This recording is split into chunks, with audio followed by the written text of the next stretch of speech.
Okay, my prototype is a lesson on insurance and shared risk.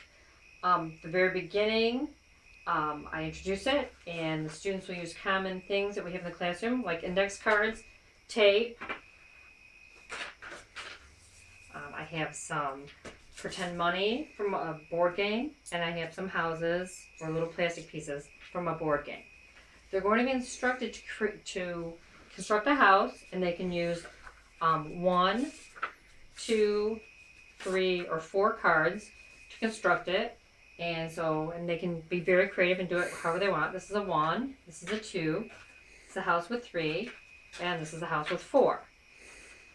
They have to pay a certain amount of money for each building material. So a one thing house is much cheaper than a four thing house, but most students tend to build a four thing house because they want to have a big house.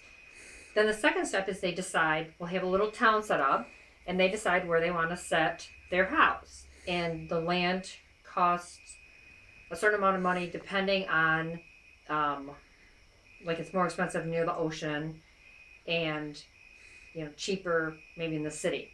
So they decide where they want to place their house.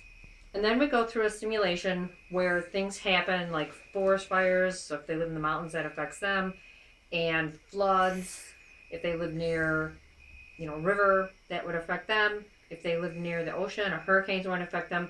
So in the end, things are happening to their houses. They're paying money out for insurance. They're being paid back by insurance to replace their house. So that's part one. And then part two is where the maker stuff comes in. Then they have to kind of brainstorm how they can decrease their risk and maybe construct a house using common materials they can find as a homework project or to do it in their classroom.